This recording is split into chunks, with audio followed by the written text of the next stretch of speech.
Hey everyone, Hey, it's the PsyChicks. we're the PsyChicks. And we are back to our much anticipated series of legends and monsters and lore. As a very excited cryptozoologist, certified.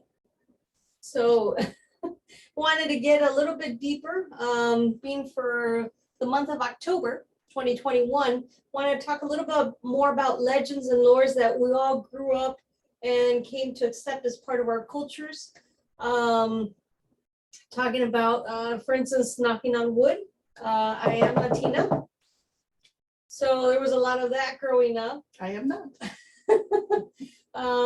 For example, when somebody would try to ward off a bad feeling, you knock on wood, saying Juanito or Pablito was gonna end up in the hospital because of that bad fall. Oh, knock on wood 3 times.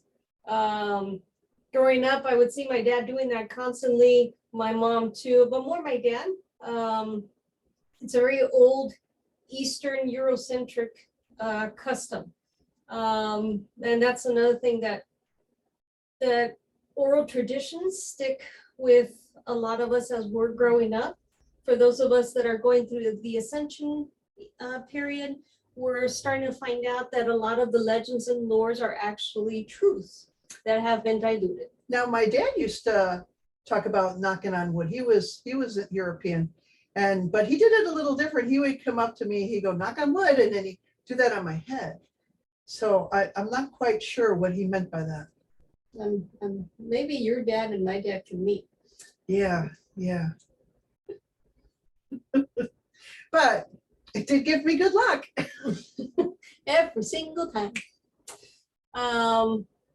Now regarding the topic of lore, oral tradition, another one that was very prevalent in the house is if you went to a restaurant and salt knocked towards in your direction. Remember my dad growing up, he's not dead, by the way, he's still alive. I'm just putting it out there. I haven't killed him yet, nor has something happened to him, but growing up, he would just grab a pinch of salt and throw it over the left shoulder. Just don't do it in a fan. Or if somebody's standing right behind you, it might, grab their eye. Yeah, that was actually a tradition that we used consistently. Unfortunately, everybody's always spilling the salt, so there's a lot of salt being thrown around when we were young. But even I learned that when I was really little, and I'm sure many of you have also experienced that. We're going to look into a little further on where some of these things come from. What's the original meanings from them? Because most things that we have as nursery rhymes or that we have as little anecdotes, they actually have true meanings from way back when. Yeah, another thing too, breaking of glass. If a glass fell, that was very prevalent also coming up in my family. My mom would say it would just break something. When I got a little bit older, then I started doing a little bit more research on my own. This is when I was like 7 or 8 years old. They had no internet like they do now, so everything was library based. So support your local library. I came to find out that it's actually connected, all these oral traditions, everything that helps to bring in the good luck, the good energy, has to do with warding off the bad spirits. In our next few videos that we're going to be going over, we're going to be talking about warding off spirits, but most importantly, the first one, which is a hot topic item for a lot of us, which is knocking on wood, and how many countries around the world, we're talking about over close to 30 countries around the world, even more, share the same, because we're all literally from the same tree. And the etymology is sharing all those legends and lore. The other thing that we're having to do because of the ascension, which is utmost important, is warding off the bad spirits, cleaning out houses, not just with, comet and stuff, but actually clearing out the dark energies, dark entities. My friend over here is a Blackfoot shaman. Oh. Well, one of the other things as far as that goes is, there's so many what they consider old wives' tales, even, some of the nursery rhymes, they have truth. That would be like, breaking a mirror, 7 years bad luck, don't do it. With Halloween coming up, watch out for that black cat that walks in front of you. Make sure not to run underneath a ladder with the guy holding an umbrella while chasing that black cat, because that would be very, very That'd bad. be very, very bad. Yes. Yes, wife, tell them. But we'll keep on looking up these things for you and give you a little information, so you wouldn't have to look it up yourself, and see how it goes, and then we'll go through our monsters and lore. Yeah, the other one that's very fascinating is the evil eye. Oh yeah, the evil eye. Yeah, very prevalent in a lot of different cultures. Yes. Along with other evil eye.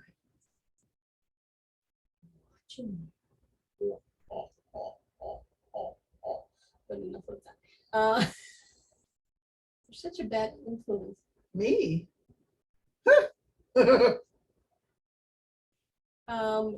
Is there any other topics? I think that will keep us busy for a little while. For like 3 days. At least 3 minutes. Yes, I mean 3 days. But it'll be the start of an anthology of a little bit of more information, bringing it out to the light, and talking about how everything just evolves from one generation to the other. A lot of the information that's passed on is through oral tradition, from the nursery rhymes. Give them a couple examples of the nursery rhymes that you always talk to me about. Oh my gosh. Okay, so Just 2. Oh. Or maybe 4. So for example, okay, what's a good one? Someone Drink up witches. Not that we're witches or anything.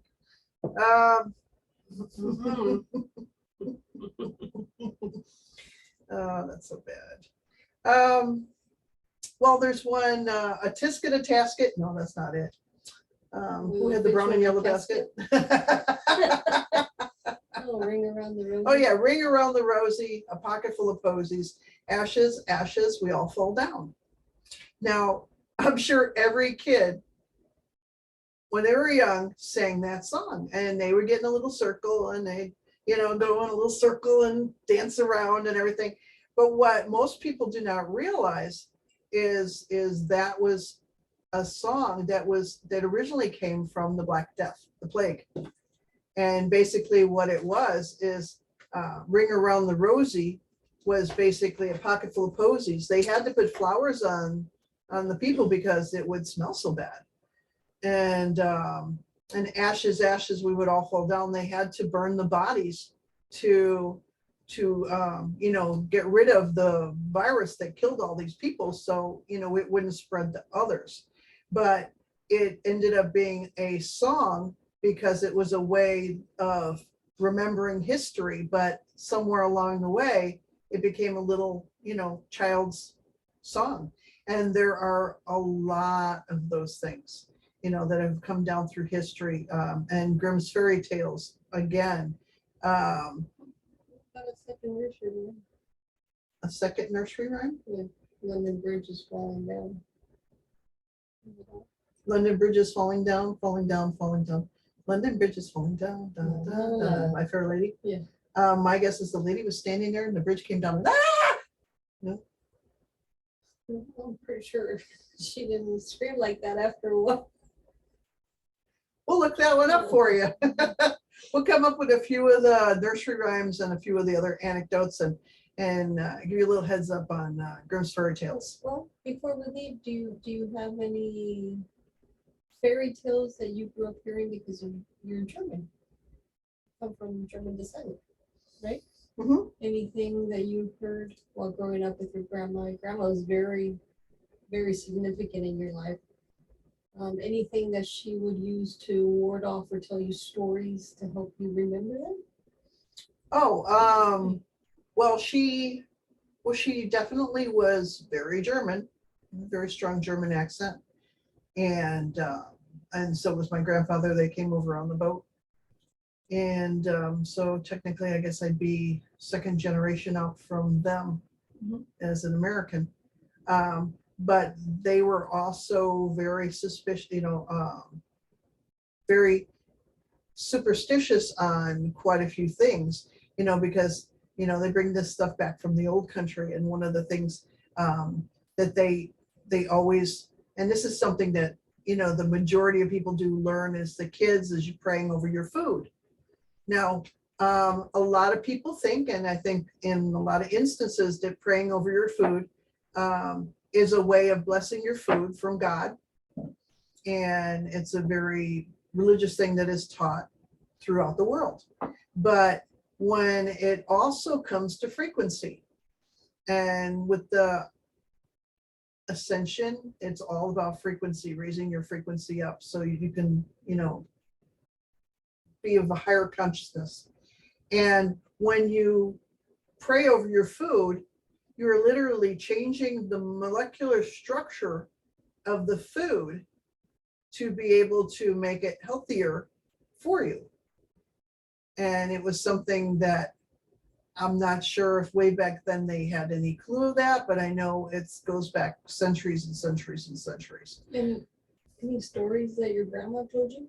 Being that this is for the Halloween edition. I think we'll save that for the next one.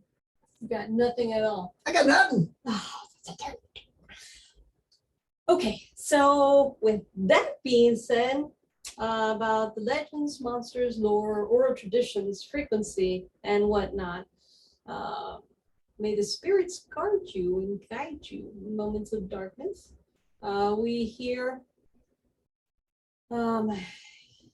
Here are the PsyChicks to answer any questions. You can find us on our Facebook page. Please like and comment and subscribe to our page at Transcend11. It's T as in Tom, RANZEND 11. And if you see this on YouTube, then please push the like button, subscribe, and you'll get to hear a lot more of the stories that we have and a lot more of the information that we're going to give you as far as ascension and the history of some of these things and how they, came to be. Well, with that, love and blessings, love, light, and compassion. And remember to always smile forward and accept every challenge, every bad day with lots of love. Ciao. Bye from the PsyChicks.